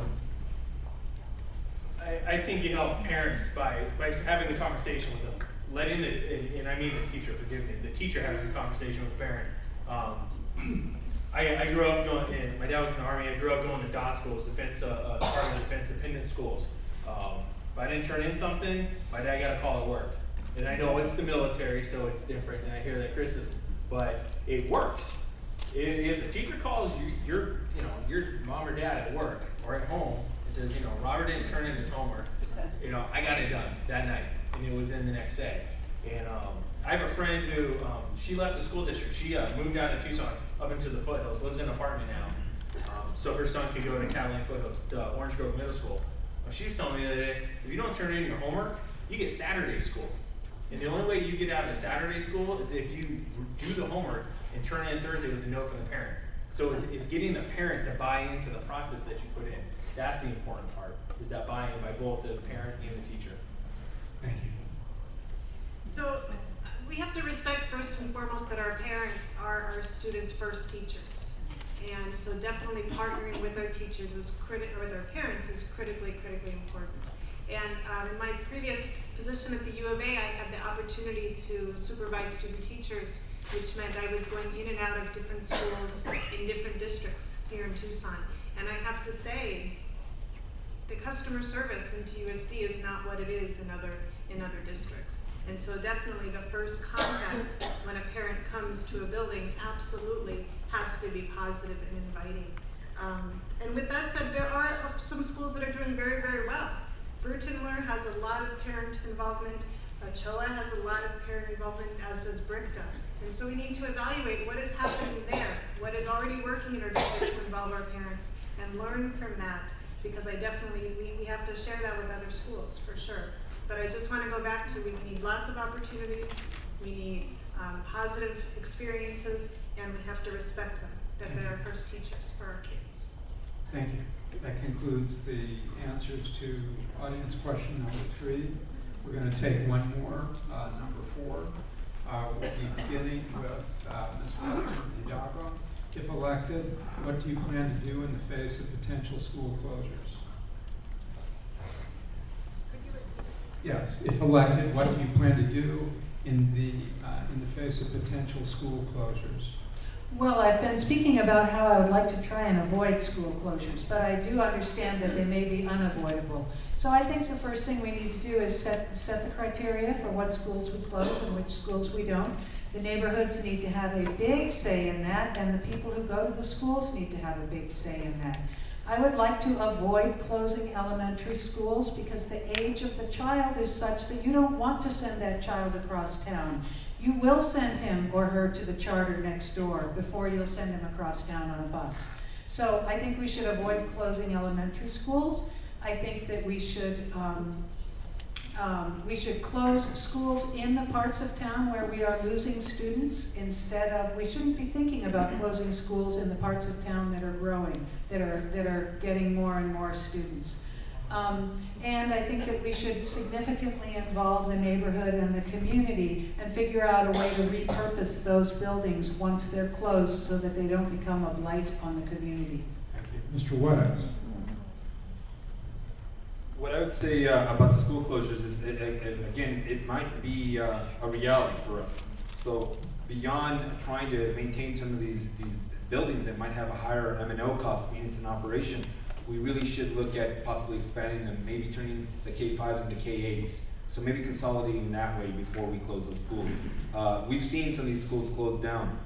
They're a blight on the neighborhoods. Beyond there being a vacuum there for public education, you're looking basically at a boarded up building that's eventually going to get vandalized. So we need to look at where we have to close the schools. But again, closing them, I think I agree with Beth, we have to prioritize not closing some of those K3 or K5 schools because that's going to be important to keep those open.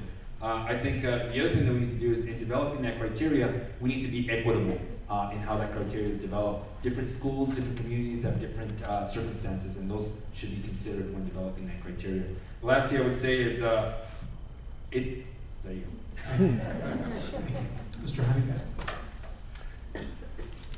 I think the closure of schools should be the last resort. We need to spend a lot of time looking at it, how it impacts the community, how can there be ways, do we redraw some boundaries to change it? There's got to be other ways to do it, to keep the schools. And smaller schools have been proven to be more effective. People are going back to it now. We've got the infrastructure there to have small schools. So let's look at how do we do it? Do we do changing the boundaries? And if we have to close them, I agree completely with Cam. We've got to do something about making sure that it's not a blight on the community. Even if it means you sign a long-term lease with a charter school, God forbid. Well, I believe that when it comes to the consolidation of schools, it is unfortunately a reality of the times. I do have to dispel one myth. There's a difference between smaller schools and smaller classrooms. Smaller classrooms are effective. Smaller schools do not afford opportunities like librarians counselors, other advocacy roles. So we have to be realistic and look at an optimal school to determine what does that school look like and prioritize from there, and then we build from there. You know, when I first ran for the governing board in 2006, this was not on the top of my list. This is not something I dreamt of, but it is a reality of the position. And I believe that it should be a part of the balanced approach when it comes to reducing our budget. And we should always make decisions that are in the best interest of students, their achievement, and their future. And I will always cherish that and put that towards my heart when I'm making decisions when it comes to the consolidation of schools. Thank you. Mr. Cotton? School closures are very difficult.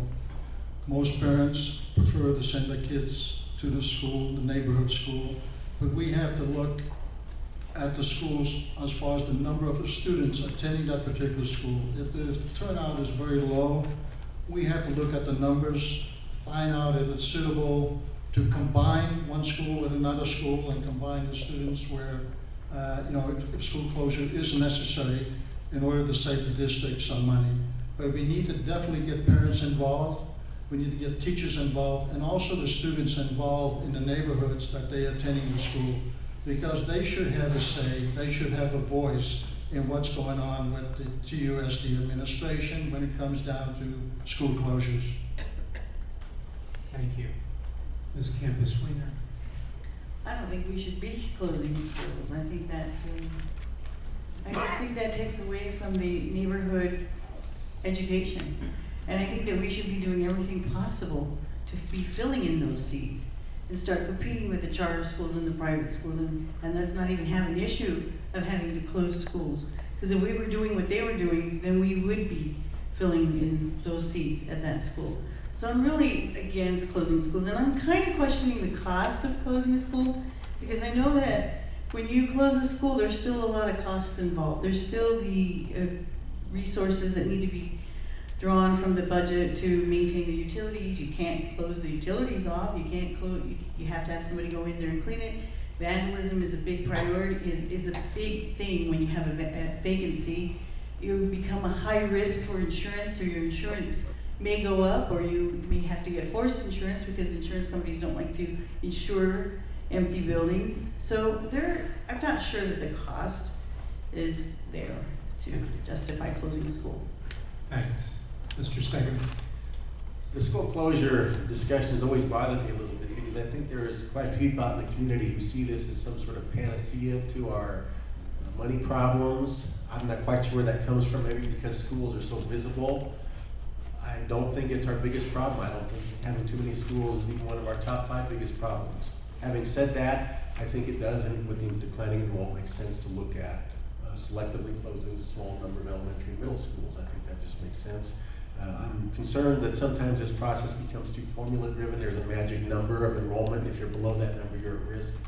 I think it's much more complicated than that, and there's a wide range of criteria. And you really have to be looking at, are the kids going to be better off in that school or not? And that's a tricky and complicated discussion we need to have. Going back to the laptop point, I just want to finish the thought that I think that if kids took laptops home, it would be a way for parents to learn. We could help the parents learn how to learn. It would give kids a way to learn, and it would give parents a way to learn with their kids. I think that's something practical we can do. Mr. Ellingwood? I think the real question that needs to be addressed is the quality of curriculum at each site. Every child should have access to a full curriculum, and to me that means music, art, dance, as well as the full range of scholastics and the equipment to teach, such as science labs and that kind of thing.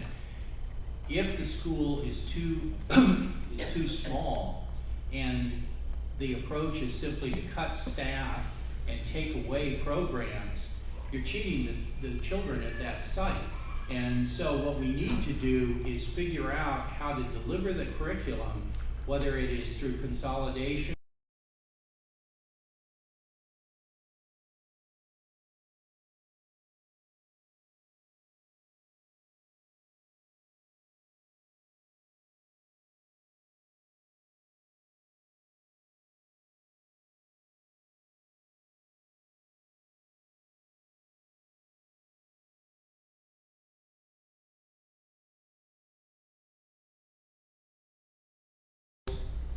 wish I had the opportunity to go to them, but it's not really a reality in today's world, unfortunately. Southern Arizona and Tucson specific is growing. The county's designated the Southwest Corridor as the next major growth corridor. We don't have enough schools out there as Tucson Unified School that serves that area. So you have to take that big picture look at it, and then get down into the weeds on how the data. And there's only a limited amount of dollars. So if you can take 3 schools and turn it into 2, as John mentioned, the curriculum, the programming you have. Can you take 5 and turn it into 3? How much more can you have that? Can you allow every child the opportunity to have a foreign language at a young age when they're going to be able to learn it better? Will they have access to music? I mean, those are the things that make the difference as you go on. But it has to be a data-driven process, in my opinion. I don't think any of us want to say that we want to close schools. I definitely think that keeping schools open, what all of us would agree is what we'd like to do. But we do have to right-size our district the right way. That is a reality that we're facing. Dr. Stegman mentioned a wide range of criteria, and I've been at some of the board meetings to hear what that criteria is, and what is missing in that discussion is the parent involvement and the community involvement in a school. And I know that a building is a professional learning community, and I know as an educator how hard that is to bring the community into your building and involve everybody. And so if you have a place that already has that established, why would we ever take that apart? That definitely has to be an important part of the discussion. And I think we need to find out what did we learn from our previous closures? When we closed Wrightstown, where did those kids go? Did we actually keep them in TUSD, or did they go across the street to another district? Thank you. Mr. Sugiyama. So one of the things that I think, given the size of our district, that we need to do is to have conversations outside of TUSD and involve the community, and especially community leaders. Given the number of possible school closures that we are going to deal with, the city council, the board of supervisors, they should be involved. There are going to be serious zoning issues with having potentially a large number of schools having to be closed for financial reasons. If you look at how many students we've been losing on average, it's about 5 schools worth per year for the last 5 years. I mean, the demographic shift and loss of students has just been phenomenal. This is not just a little bit, it's a lot. And I think it's fiscally irresponsible if we don't right-size the district. Lastly, we need to make sure that we're open to having other people use the facilities and not just sit on vacant property. We spend too much time in board meetings deciding what to do. Thank you. That concludes our answers to questions from the audience. We're going to go into the closing statements, which are 90 seconds each. But before we do that, and in case we don't have a chance, let's give the candidates a hand right now.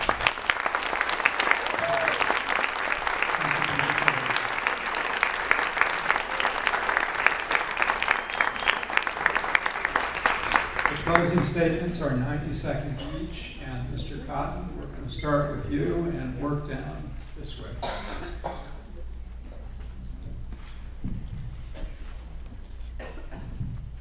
As a parent of 2 children in TUSD, I see every day how the current TUSD administration has failed our students. Politics have come before priorities. Literacy is an unacceptable low, and we all know that TUSD is $17 million in debt.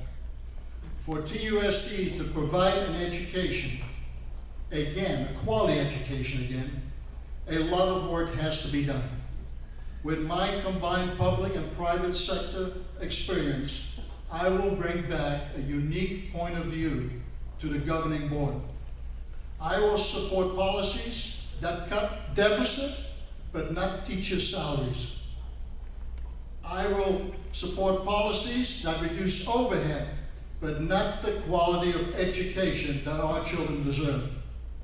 I will be an advocate for teachers, students, and parents, and I believe that TUSD can both be financially accountable and a leading school district in the city of Tucson.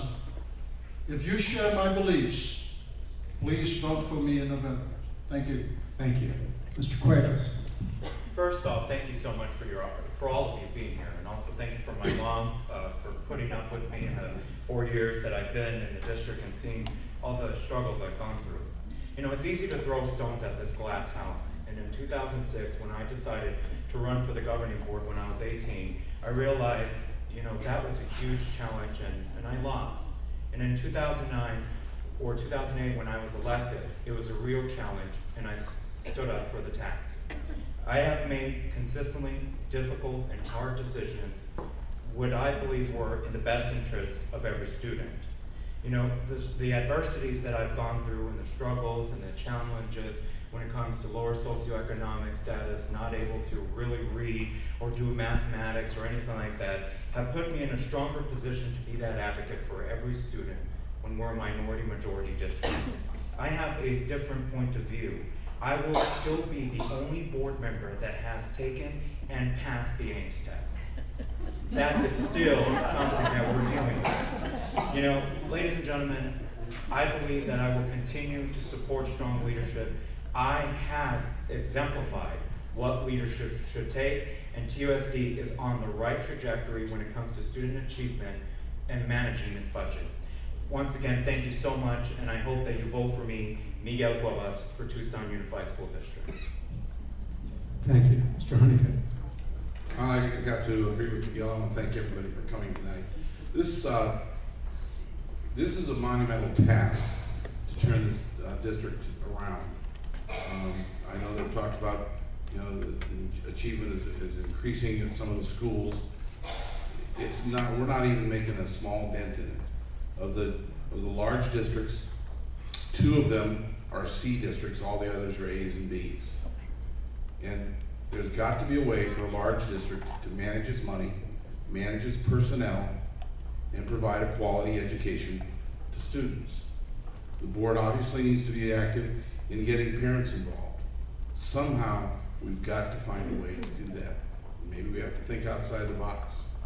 The issue of children reading, when my son, he was reading by the time he was 3 or 4 years old, because I started him out in the morning, we'd read the morning paper. And he started with the weather forecast. And that's what parents have to do. And it's one of those things we've got to figure a way to get them involved, to teach them to read with their kids. From the financial standpoint, the district has got to be more transparent. If they let the public know what's really going on, they're going to watch their dollars and how they're spent much more closely. Because when they don't know, the citizens can't do anything about it. They can't say anything. Thank you. Thank you. Mr. Juarez. So I know adversity, obviously, and even still, I was able to get through college like my brothers before me. 9 of us, 7 of us have college degrees. 5 of us have master's degrees. First generation Mexican American. We were farm workers, and we got to achieve the American dream. Beyond that, I'm TEA endorsed. The teachers have spoken. They supported myself and Crystal, and that's really important, I think. In my day job, I'm already talking to 30 individual neighborhoods around town, and I'm going to be carrying the message of TUSD, whether or not I'm elected to the board. I've already managed $6.5 million of taxpayer money through the bond program and neighborhood reinvestment. I probably put some speed bumps in your neighborhood. Yeah, I'm a TUSD parent, and I'm going to advocate for Julian the same way I'm going to advocate for each and every one of those kids in the district. I'm especially going to advocate for the kids with exceptional ed and in the gay programs, because those are, in my opinion, the extremes of what we're dealing with. Of course, everybody in between.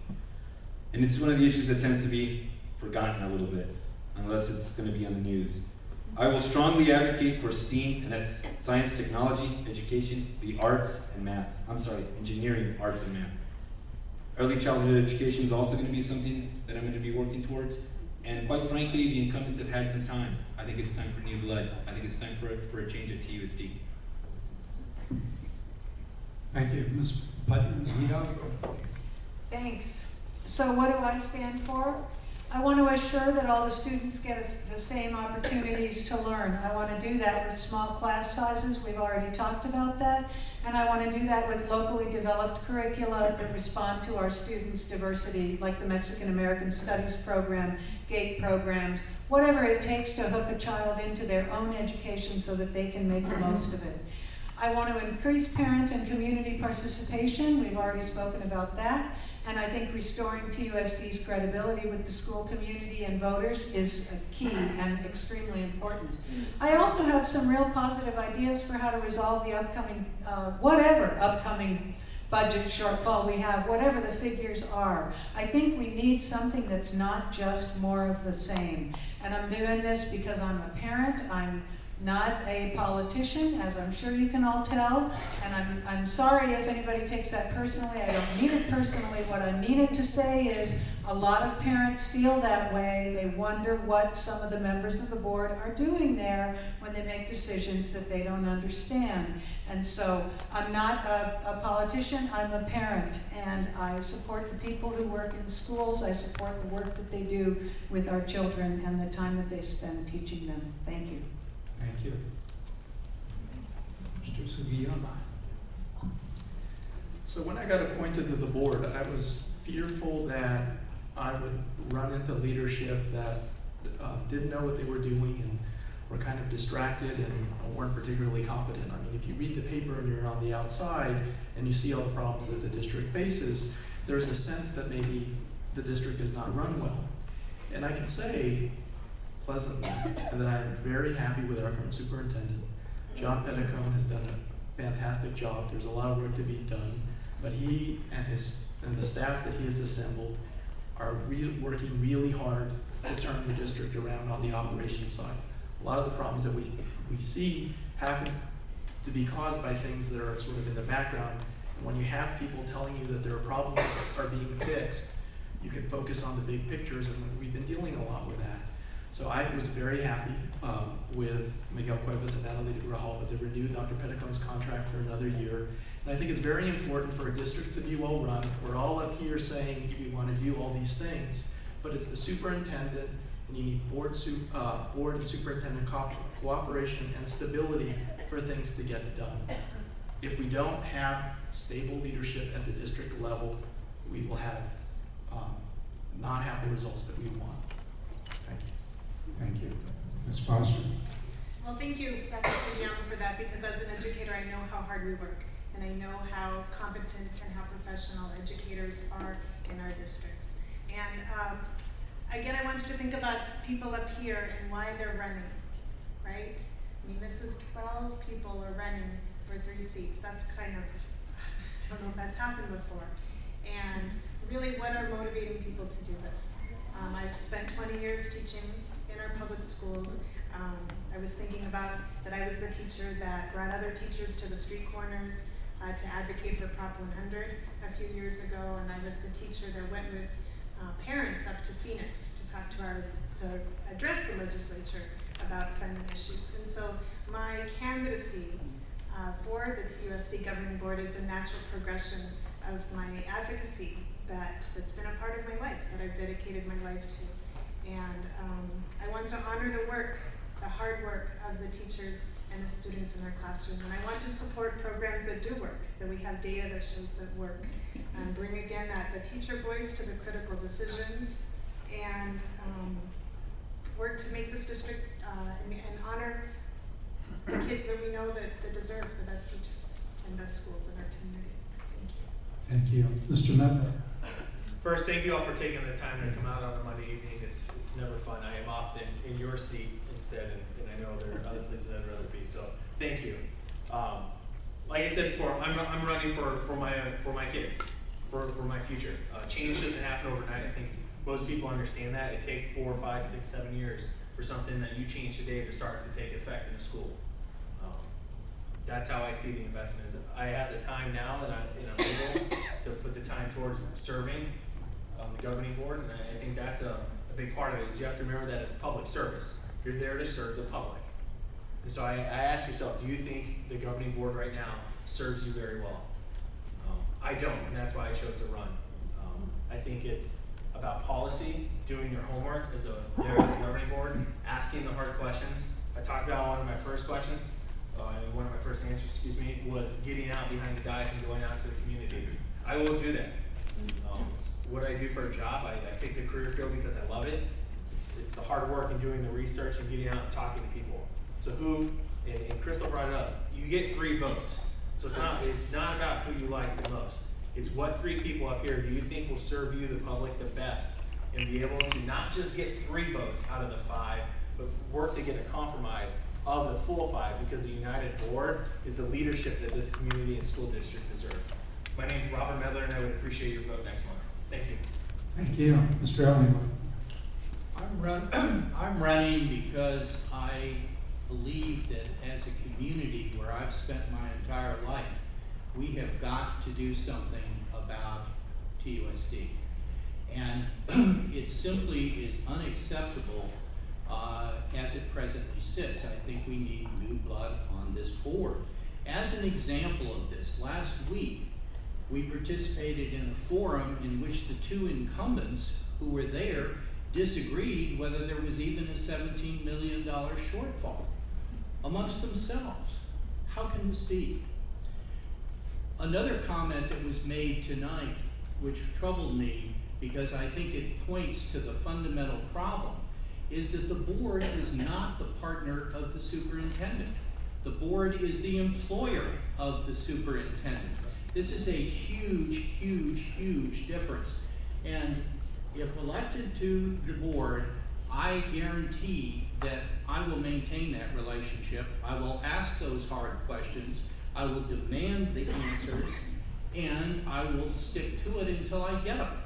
I am a trained advocate. I've spent over 37 years representing little people against the government, and I know how to do this. If you're interested in my candidacy, go to futuretusd.org. Thank you. Thank you. Mr. Stegeman. I've heard a couple of comments to the effect that it's important to elect the right 3 people to the board, or people who will work together. I am very happy to work with any person who's elected from this crowd. Since someone else brought it up, I want to mention the superintendent's contract. I voted against that contract because it increased the superintendent's guaranteed annual cash compensation by more than $25,000 a year over what had been previously agreed. I don't think anyone else in the district is going to get a raise like that this year. If you are going to be serious about cutting administrative costs, you have to be willing to say no in specific instances. And time again, I simply, we can talk all we want up here, but I haven't seen a board that's actually willing to say no to much. When I came on the board, we were in a lot of overpriced and poorly designed contracts, and one of my successes has been to get a lot of those contracts rebid and to get some things bid that weren't bid before. This has saved literally millions of dollars. Bidding one contract that we weren't going to bid alone saved $3 million. And that's because I drove that outcome.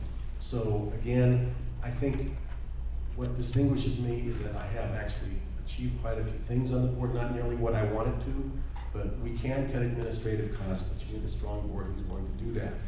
I was a driver behind the change in the policy that requires elementary students to do more physical activity. I've been the driver behind the calendar reform movement, which is just getting started. Thank you. Ms. Campus-Fleener. Well, I don't only want to thank those of you that showed up, but I also want to thank the sponsors of tonight, because I know what it's like to be a sponsor, and really thank you, sponsors, for sponsoring tonight. I'm running because this is my town. I was born and raised here. Tucson is everything to me. This is where I raised my family. This is where my husband and I live, and this is our community. And we need to care about our community, and that means we need to care about our students and their future. And we do know that if we do a good job for them, that it's just going to make Tucson better. So that's one of the reasons that I'm running. I think I have some skills. I run a successful business. I'm a financial person. I know how to handle debt. I've been successful for 7 years, so I think I can apply those skills to TUSD. I also feel that I have some other qualities. I can work with a lot of people. I sit on the United Way board. I have acquired some foundation money through persuasive talk for the YWCA right here. This building has just acquired a $10,000 grant from Allstate Foundation, thanks to me, because I was persuasive in convincing him that Tucson needed the money. I also sit on the Circle of Red American Heart Association. I work with a lot of people. I have my heart in this community, and I love people. I love the students, and I want Tucson to just shine.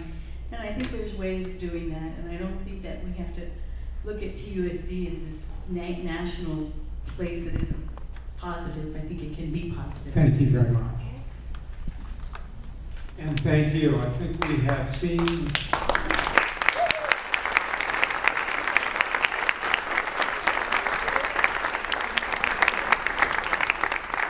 a couple of understandings. One is that there are clear choices, and two, that no matter what your perspective, we have some very fine, passionate people that are willing to serve the community. Please give them a hand.